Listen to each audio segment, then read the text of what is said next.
Tatlong cellphone na pala ang nakuha ko dito sa company namin at may load na 20 GB every month. At hindi ko na din mabilang kung ilang sapatos na yung nagagamit ko dito mula nung dumating ako sa Greenland 2 taon na mahigit. Ngayong araw mga kabayan ay pag-uusapan natin kung bakit tatlong cellphone na ang binigay sa akin ng company namin. Sa company namin, kapag ikaw ay nagtrabaho dito, ay bibigyan ka agad ng cellphone kung saan magagamit mo ito sa iyong trabaho lalo na sa pag-login mo sa oras. Mayroon itong 20 GB every month na maaari mong gamitin. Kada buwan ito ay nagre-refill siya ng 20 GB at mayroon din itong only call tawag dito lang sa lokal.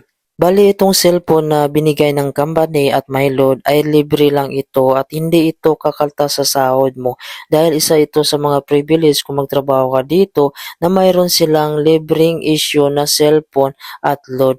Bukod pa doon ay mayroon din kayong libreng mga damit, uniform, sapatos na magagamit nyo sa pagtrabaho depende kung ano yung klima dito sa panahon ng winter, summer. Kung ano yung kakailanganin mo ay kailangan mo itong i-request para maging komportable ka sa iyong trabaho. Dito naman kasi sa company namin ay talagang binibigyan nila ng pansin kung ano yung concern ng trabahante nila. Bakit nga ba 3 beses ako binigyan ng company namin ng cellphone? Yung unang cellphone ko mga kabayan ay bali 6 months ko lang itong nagamit pero accidentally kong nahulog ito dahil umakyat ako sa hagdan at nailagay ko sa aking bulsa at nahulog ito. Nung nakita ko mga kabayan ay pwede pa naman siyang magamit kaso medyo basag na yung screen niya pero magamit pa siya pantawag at mabindot ko pa. Nung katagalan ay napansin ng kasama ko na lokal na bakit hindi ko daw pinapalitan yung cellphone ko doon sa office. Ang sabi ko ay okay naman ito at nagagamit ko pa, wag na lang, pwede pa naman. Mayroon naman kasi akong personal na cellphone mga kabayan, yun talaga yung ginagamit ko. Itong gamit ko sa company ay ginagamit ko lang sa trabaho pero malaking tulong na din dahil nga mayroon siyang 20 GB kung saan ginagamit ko na din siya pang contact sa mga pamilya ko lalo na pagkailangan. Mga ilang araw lang mga kabayan ay dinala ako ng kasama kong lokal doon sa office para palitan itong cellphone ko. Medyo kinabahan din ako baka mamaya ay magalit yung boss mga kabayan. Kung hindi ay hindi na ako bibigyan ng cellphone. Pero nung dumating kami doon ay hindi naman sila nagalit at ang sabi lang naman pag nahulog daw o nabasag ay ibabalik lang daw doon at papalitan daw ng bago.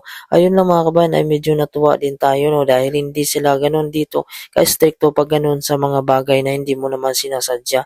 Pagkaraan mga kabayan ay nakakuha na tayo ng cellphone na bago at nakakagamit na tayo ng komportable dahil nga hindi basag yung screen ng cellphone na ginagamit natin. Malaking tulong din yung 20 GB na libre sa amin ng company dahil dito yung internet ay talagang napakamahal.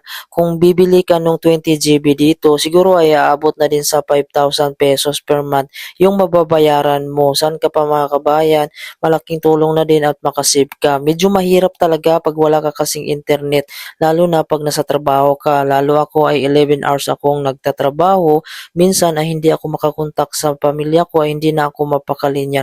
Kaya malaking tulong pag may load ka mga kabayan para naman mapanatag ka at makumusta mo yung mga mahal mo sa buhay. Pagkaraan naman ng isang taon mga kabayan ay accidentally ko namang naapakan itong cellphone ko dahil nga merong mababa na bahagi at yumuko ako.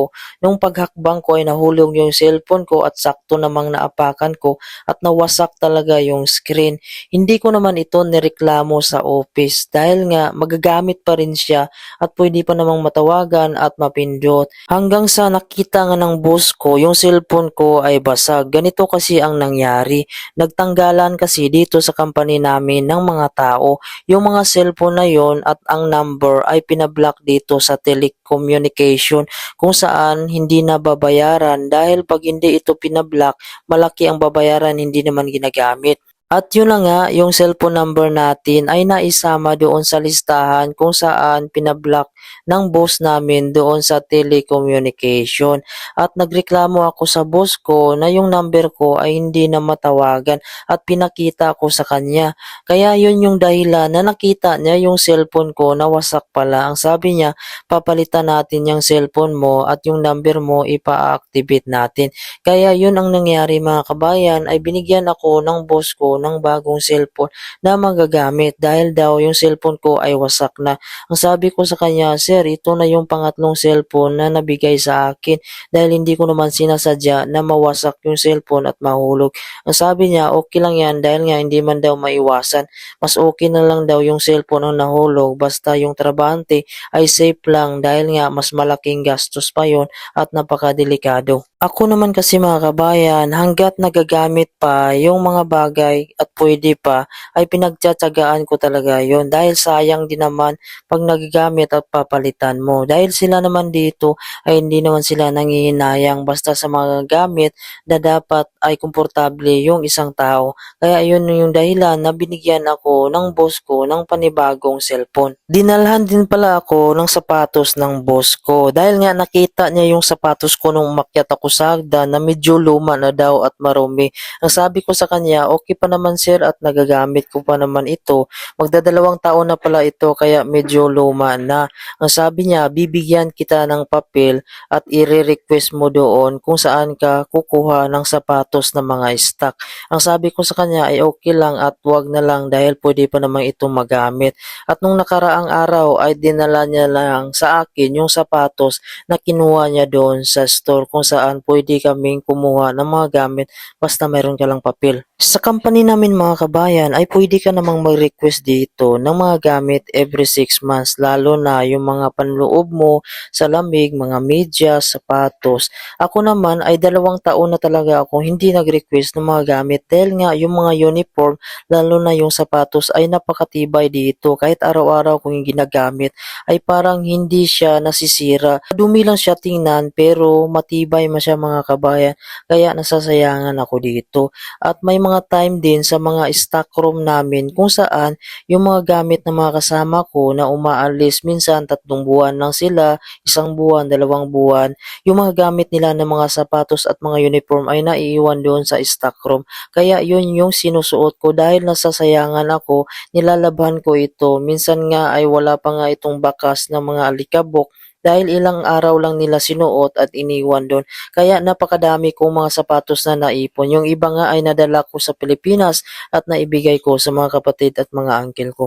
Sobrang napakatibay naman kasi ng mga gamit dito sa Greenland, lalo na yung mga jacket nila dito, mga sapatos, ay talagang tumatagal. Kadalasan kasi dito ay made in Europe or US. Wala akong nakitang China dito na mga gamit, kundi kadalasan ay sa Europe talaga.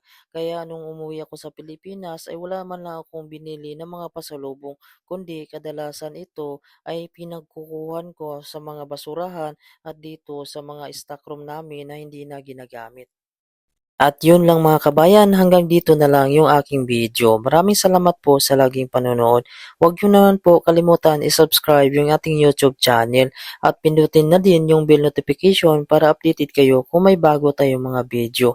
At i-follow na din yung ating Facebook page. Maraming salamat at ingat po kayo palagi yan. God bless you all po.